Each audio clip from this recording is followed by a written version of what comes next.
Hello viewers, this is Dr. Sangeeta Datta, consultant psychiatrist, and today we shall talk about anger. Anger is very common, right? And anger can be sometimes destructive. Anger is also a very normal emotion like love. But when, like any other emotion, it becomes uncontrolled, then it can create a lot of disaster and a lot of harm to ourselves, to the society, to our families, to relationships, and so on. A lot of people who come to see us at our clinics come with the problem of anger. They have understood, or their family members have realized, that they're extremely short-tempered, or sometimes they are very moody and they lose temper, and in the process they hurt themselves, sometimes just to relieve themselves of that anger, or sometimes they hurt others by verbally abusing them or by physically abusing them. Sometimes they destroy properties, destroy inanimate things. Sometimes they cause harm to animals, and being an angry person, they're avoided by a lot of people, and also they kind of, they cannot sustain interpersonal relationships, be it in the family, be it in love life, be it friendships. So anger can be the cause of a lot of loss and negative consequences in a person's life. Aristotle had long back said that anger in the right situation, with the right person, for the right purpose, in the right direction is called emotional intelligence. However, for a person to be able to feel angry in a measured amount with the right person at the right place is also difficult, because most often it is uncontrolled. Anger can actually be a problem in a lot of psychiatric disorders too. Psychosis often presents with anger or short-temperedness. So schizophrenia is a psychosis where a person has severe anger, which leads to a lot of self-harm and harm to others. And in such cases, the cause of anger is not known, because the person starts thinking illogically. Apart from schizophrenia, other psychosis also expresses, one of the symptoms is anger. Like in manic depressive psychosis, if a person is suffering from mania, he becomes a very short-tempered person who can be provoked readily and who can lose his temper and do anything that comes to his mind. Apart from that, a lot of personality disorders also present with the characteristics of anger, increased anger and uncontrolled anger. I would like to mention two personality disorders, which is borderline personality disorder and antisocial personality disorder.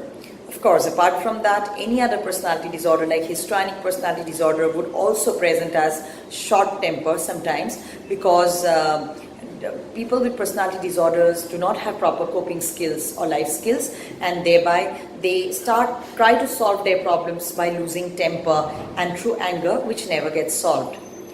Use of any psychoactive substance, for example, heroin, opioids or alcohol, can also lead to increased anger. And a lot of people who come to us with problems tell us that they have hit their partners, especially when they're drunk or they were intoxicated with some substance. So beware. Substances never reduce anger. It can actually worsen your temper and lead to other problems in life. Apart from this, some other problems like anxiety disorders, depressive disorders also present as increased irritability and short temper. And a condition called attention deficit hyperactivity disorder also presents as anger. Conduct disorder can also present as come in the form of very short temper associated with other difficulties too. Now, apart from this, stress itself can cause anger or irritability. Now, is anger necessary, or can anger be completely avoided? It cannot be completely avoided, like I told you earlier. Anger is a normal human emotion, so it just needs to be managed and controlled. Sometimes a condition called intermittent explosive disorder also presents as anger, which comes in episodic form, and when it comes, it causes a lot of harm to oneself and to others, and the person gets angry in a very bad way, exaggerated fashion, because of very trivial issues and very small, small triggers. To manage anger, first of all, we have to know the cause. Now, if it is a personality disorder or if it is stress, of course, stress has to be managed. But a few techniques which I use to control your temper are doing deep breathing exercise and other relaxation techniques like yoga and meditation. Apart from yoga and meditation, I think counting from 100 backwards, which is an exercise which is given very commonly to our clients, will also help to divert your mind to something else so that you don't do something out of anger. And it helps you take a pause and divert yourself. Taking a sip of cold water, or writing down everything that has made you angry and tearing off the page, writing a diary every day and reflecting on your own thoughts and your life also helps in controlling anger. Self-analysis, retrospection, introspection, especially for a person who spends at least half an hour in the morning and half an hour in the evening to analyze his daily activities and how he could have managed situations better, will also help to control temper in the long run. If the person has been suffering from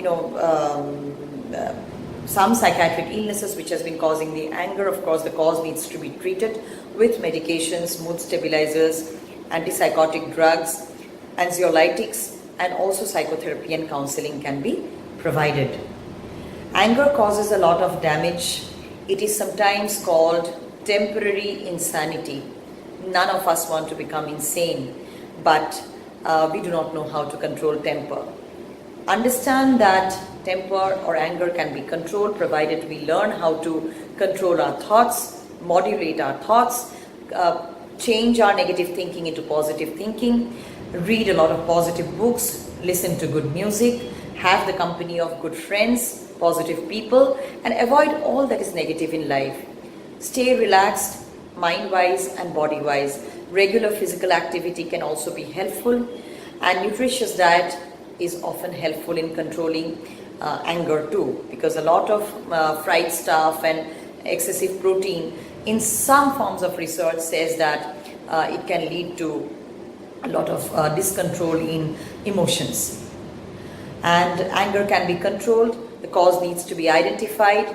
If you are an angry individual and if you have lost enough in life because of your short temper, it's high time you go to a mental health professional who will diagnose as to what is causing that anger in you and provide adequate and effective treatment for you. Please do not forget to like this video or subscribe this video. We promise to come back to you with another interesting topic. Till then, take care.